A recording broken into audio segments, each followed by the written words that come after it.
The glint of silver was wrong. It caught the weak city light, a flicker of polished filigree against the dirty gray wool of her sweater. Alessandro Rossi stopped, the fine leather of his shoes silent on the damp sidewalk. He had been walking, letting the cold New York air clear the smoke and stale loyalty from his lungs after a long meeting. Then he saw it. The chain was delicate, a silver vine of interlocking leaves he had watched his mother fasten every morning for 16 years. He knew the weight of it. He knew the way the small emerald at its center caught the light. He knew it was buried with her. However, it was not. It was here, around the neck of a girl huddled against the brick wall of a closed bakery, a paper cup held out in a steady hand. She could not have been more than 18. Her face was thin, her eyes holding a weariness that had no business being there. He felt a cold, surgical anger rise in him.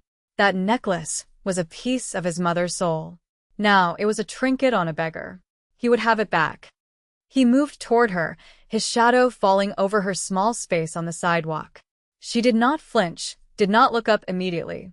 She simply waited, accustomed to being an obstacle. When her gaze finally lifted to his, her eyes were a startlingly clear brown. They held no fear, only exhaustion. "Spare some change." Her voice was quiet, a low rasp that was at odds with her youth. Alessandro ignored the cup. His eyes were fixed on the necklace. It rested in the hollow of her throat, the emerald a tiny spark of life against her dark skin. He saw the faint tarnish in the crevices of the leaves. He saw the worn clasp. It was real. The impossibility of it was a physical blow. "Where did you get that?" His voice was flat, devoid of emotion. It was the voice he used when a man was about to learn the final cost of a mistake. The girl's hand went to the necklace, a protective, instinctual gesture. Her eyes narrowed slightly, the exhaustion replaced by a flicker of sharp intelligence. She was not just a victim of the street. She was a survivor. It was a gift. A gift from who? "My mother," she said, her chin lifting. It was hers. The lie was so simple, so expected, it was almost an insult. Alessandro felt the cold anger solidify into something heavier. This would not be a simple transaction. He crouched, bringing himself to her level. The scent of rain and damp wool filled the small space between them. He was close enough now to see the fine details of the silverwork, the specific pattern of the leaves. A pattern made by one artisan in Sicily for one woman. His mother. "That necklace belongs to my family," he stated. It was not a negotiation. It was a fact. "I will have it back. You can give it to me now, and I will give you enough money to be warm for a month. Or you can refuse, and I will take it. Either way, it is leaving with me." Her fingers tightened on the chain. He saw the rapid calculation in her eyes. She was weighing the truth of his threat, measuring the quiet violence in his posture. He saw the moment she understood he was not a man who made idle promises. She was smart. He would give her that. "It's the only thing I have of her," she whispered. The words were not for him. They were for herself. A reminder of a loss. "That is not my concern." He reached out, his hand moving slowly, deliberately. He gave her time to yield. Her eyes held his, a silent battle waged in the space of a few inches. He saw pride in them and a grief that felt unnervingly familiar. For a split second, he felt a pull of something other than anger. It was a flicker of resonance, the recognition of one kind of loss in the face of another. He dismissed it. Sentiment was a liability. She did not move. She did not unclasp the chain. She simply watched his hand approach, her jaw set. Therefore, he made the choice for her. His fingers, surprisingly gentle, brushed against her skin as he found the clasp.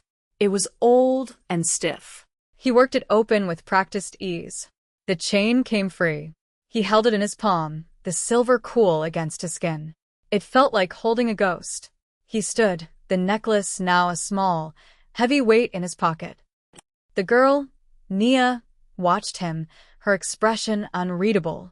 The hollow of her throat looked bare, vulnerable. He took out his wallet, removing a thick fold of cash without counting it. He dropped it into her paper cup. It was more than a month's warmth. It was enough to disappear. "Stay out of this part of the city," he said. It was the only kindness he could offer. A warning. He turned and walked away, the encounter finished. He had what he came for. He had reclaimed a piece of his past, a piece of his mother. He should have felt satisfaction, a sense of order restored.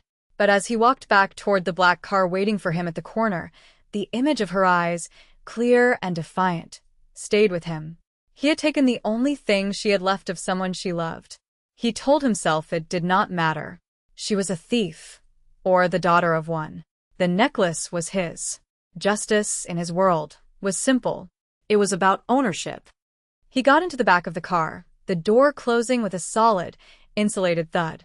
His driver did not speak. Alessandro took the necklace out, letting it pool in his hand under the dim interior light. The emerald gleamed. It looked exactly as he remembered. He ran his thumb over the clasp and felt a small, sharp imperfection. A tiny notch carved into the silver. His mother had done that herself after the clasp had been repaired, to distinguish it from a similar piece she owned. His blood ran cold. Only 3 people in the world had known about that mark.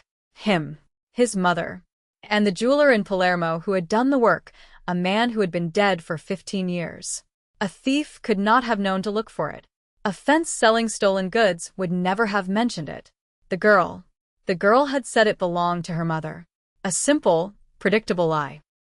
But what if it was not? The impossibility of it clawed at him. How could this girl, this child on the street, possess an object tied so intimately to a secret known only to his family? The thought was absurd. It was a coincidence, a trick of the light, of memory. He dismissed it. He had the necklace. The story was over. He leaned his head back against the leather, closing his eyes. But the question remained, a splinter under the skin. He had paid her, warned her away. He had closed the loop. But a loose end in his world was a weapon in the hands of an enemy. And this felt like the loosest end he had encountered in a decade. He could not let it go. He had made a mistake. He had not bought the necklace. He had bought a question. And he needed the answer. "Turn the car around," he said, his voice quiet. The driver glanced in the rearview mirror, his expression neutral. "Sir, go back." The car executed a smooth, silent U-turn. Alessandro looked out the window as they retraced their path.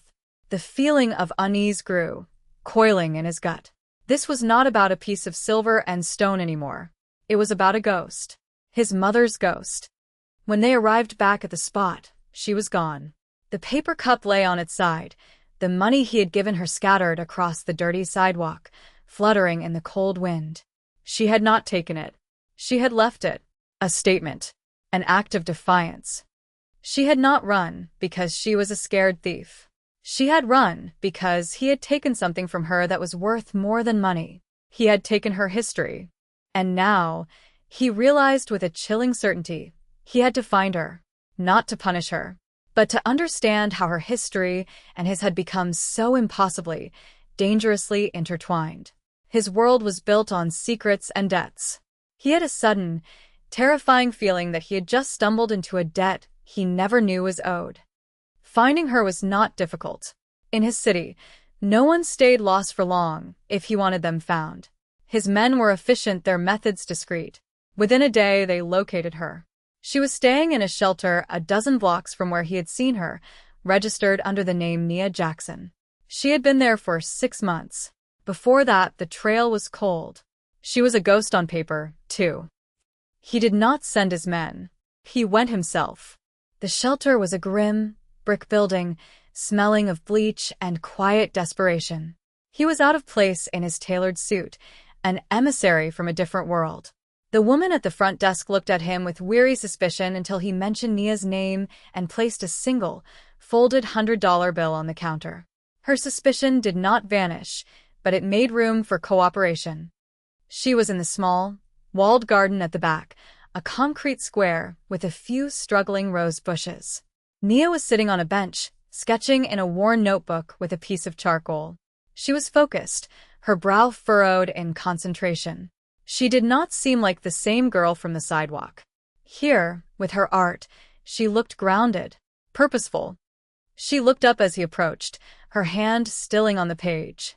The defiance was back in her eyes, sharper this time. It was mixed with a wary curiosity. She had expected him. "You forgot your money," he said, his voice even. "It wasn't a sale," she replied, closing the notebook. "You took it." He sat on the opposite end of the bench. The space between them felt charged. "I took what was mine. It was my mother's," she insisted. Her voice did not waver. "My mother's name was Elena Rossi. She died 20 years ago. That necklace was buried with her. Explain to me how your mother came to possess it." He watched her face for the flicker of a lie, the hesitation of someone inventing a story. He saw none. She met his gaze directly. "My mother's name was Sarah Jackson. She died 2 years ago. And she told me the necklace was a gift, given to her by a woman whose life my father saved." Alessandro felt a tremor of something cold and unfamiliar move through him. A story. It was just a story. A convenient fiction to explain away a theft. But the certainty he had felt before was beginning to fracture. "My father was a nobody," Nia continued, her voice low and steady, as if reciting a sacred text. "A janitor. He worked nights cleaning an office building midtown. One night, 20 years ago, he was leaving work and saw a woman being attacked in the alley behind the building. 2 men. They were trying to drag her into a car. He wasn't a hero. He was just a man who couldn't walk away. He fought them. He managed to get her free, told her to run. But they had knives." She paused, taking a shallow breath. "He died in that alley. The woman, the one he saved, came to see my mother a week later. She was terrified, but she was grateful. She told my mother that her husband could never know she had been there, that it would cause a war. She said she couldn't give my mother money, that it would draw too much attention. So she gave her the only thing she could. The necklace she was wearing that night. A promise that my father's sacrifice would be remembered." Alessandro stared at her, his mind racing. The story was insane, melodramatic, the kind of tale a desperate person would invent. It could not be true. But he remembered. 20 years ago. An incident. His mother had claimed she'd slipped on some stairs, broken her wrist, gotten a few bruises. His father had been furious at her carelessness. Alessandro had been 16, too wrapped up in his own world to question it. But he remembered the look in her eyes for weeks afterward. It was not pain. It was terror. A deep, lingering shadow that had never entirely left her. "The woman's name," Alessandro said, his voice tight. "Did your mother tell you her name?" "Elena," Nia said quietly. Her name was Elena. The world tilted on its axis. It was not just a story. It was the truth. A truth his mother had carried to her grave. A truth that recontextualized everything he thought he knew about her final years. His mother had not been the victim of a random mugging that his father's men had brutally avenged. She had been the target of a planned attack.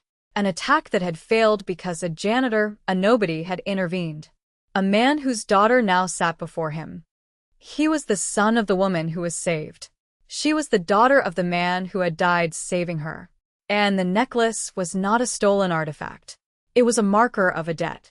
A blood debt his family had never known it owed. He could not leave her here. He could not leave the daughter of the man who had saved his mother to sketch for pennies in a shelter. The code he lived by, the very foundation of his world, was built on loyalty and the repayment of debts. This was the oldest, most profound debt he had ever encountered. "You're coming with me," he said. It was not a request. Nia's eyes widened. The defiance returned, laced with suspicion. "I'm not going anywhere with you." "You misunderstand," Alessandro said, his voice softening almost imperceptibly. "This is not a negotiation. My family owes you. That is a debt I will repay. You are under my protection now." "I don't want your protection," she shot back, her voice sharp. "I want what's mine. The necklace." "The necklace is a symbol of the danger you are in," he countered, his logic cold and inescapable. "The men who attacked my mother were from a rival family, the Barzini family. We have been in a fragile peace with them for 5 years. If they knew who you were, if they knew your connection to that night, they would see you as a loose end, a piece of history they would want to erase." He saw the fear in her eyes then. Not of him, but of the world he was describing.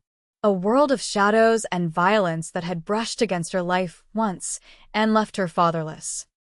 "You will be safe with me," he said. "I give you my word." She searched his face, looking for the lie, the trap. He let her look. He let her see the absolute certainty there. In his world, his word was iron. It was the only currency that truly mattered. Finally, she gave a small, almost imperceptible nod. She did not want to go. He could see that. But she was a survivor, and she understood that sometimes survival meant choosing the protection of one predator to escape the jaws of another. He stood up, waiting. She slowly gathered her sketchbook and the piece of charcoal, her only possessions in the world. As she rose from the bench, he noticed for the first time how small she was, how the tattered sweater hung from her thin frame. He had seen her as a problem, a thief, a puzzle. Now he saw her as what she was. An orphan, the living legacy of a debt his family had carried in secret for 2 decades. He led her out of the shelter, back into the world that was his, and was now, whether she liked it or not, hers too. The ride to his penthouse was silent. Nia stared out the window at the city, her city, as if seeing it for the first time through a different, more dangerous lens. He watched her, the necklace heavy in his pocket. He had taken it to reclaim a piece of his mother. Instead, he had found a living piece of her history, a responsibility he could not ignore. His penthouse was a world away from the shelter. It was a space of clean lines, dark wood, and floor-to-ceiling windows that looked out over the entire city. It was a fortress of glass and steel. Nia walked into the center of the living room and stopped, looking small and out of place amidst the quiet, calculated luxury. She did not seem impressed. She seemed trapped. "You can have the guest wing," he said, gesturing down a hallway. "It has its own bathroom, a sitting room. No one will bother you." She turned to face him, her arms crossed over her chest. "And what do I do? Just stay here? A prisoner?" "You are not a prisoner. You are a guest," he corrected her. "And you are being protected. Until I resolve the situation with the Barzinis." "Resolve it how?" she asked, her eyes sharp. He did not answer. The less she knew about his methods, the better. He walked to the bar and poured 2 glasses of water, handing one to her. Her fingers brushed against his. The contact was brief, accidental, but it sent a strange jolt through him. He was not used to this kind of proximity with anyone from the outside world, especially not a woman. His interactions with women were transactional, temporary. This was different. This was a responsibility. "What was he like?" Alessandro asked, his voice quieter than he intended. "Your father." Nia looked down at her glass, her expression softening. "He was quiet. Kind. He loved to draw. He taught me." She gestured with her head toward the sketchbook she still clutched in her hand. "He said you could see the truth of a thing if you looked at it long enough to draw it. People, buildings, anything." He thought of his own father. A man of loud commands and cold expectations. A man who saw people not for what they were, but for what they were worth to him. The contrast was stark. Over the next few days, a strange, quiet routine developed. Nia kept to her wing of the apartment, sketching for hours. He would find her sometimes, sitting by the window, capturing the city's skyline on paper with a fierce concentration. She spoke little, but she watched everything. She watched him. He could feel her eyes on him when he took calls, her gaze analytical, as if she were trying to sketch the truth of him from his posture, from the cadence of his voice. He, in turn, found himself watching her. He saw the intelligence in her eyes, the resilience in the set of her jaw. She was not broken by the street. She had been honed by it. She moved with a quiet self-possession that was at odds with her circumstances. He had brought her here to protect her, to settle a debt. But her presence in his sterile, orderly world was becoming something else. It was a disruption, a quiet, unsettling reminder of a life outside his own. One evening, he was in his study, looking over old family records, searching for any mention of the attack on his mother. He found nothing. It had been perfectly erased. He heard a soft knock on the door. Nia stood there, holding her sketchbook. "I heard you on the phone," she said. "You're looking for the men who attacked your mother." He did not confirm or deny it. He simply waited. "My mother described one of them to me once," Nia said, her voice barely a whisper. "The one who held the knife to my father. She said she would never forget his face. She described it to me so many times, I felt like I had seen him myself." She opened the sketchbook. On the page was a portrait, rendered in charcoal with haunting precision. It was the face of a man in his late 50s, with a cruel mouth, a broken nose, and dead, empty eyes. A scar cut through his left eyebrow. Alessandro stared at the drawing. He felt the air leave his lungs. He knew that face. He had seen it just last week, across a restaurant table. It was Marco Barzini, the underboss of the Barzini family. The man who had been a loyal soldier 20 years ago. The man who now sat at the right hand of the family's leader. Nia had not just given him a clue. She had given him a target. She had given him the face of his mother's ghost. Her father's killer. Her art, the one thing she had brought with her from her old life, had just become the most dangerous weapon in the room. And by drawing that face, she had just signed her own death warrant, if the Barzinis ever found out. Therefore, his duty to protect her was no longer about a past debt. It was about a present, lethal threat that she herself had just unleashed. He had to end this. Now. And he had to keep her safe while he did it. The thought of her being harmed sent a surge of cold, protective fury through him, a feeling so intense it startled him. This was no longer about his mother's honor. It was about her.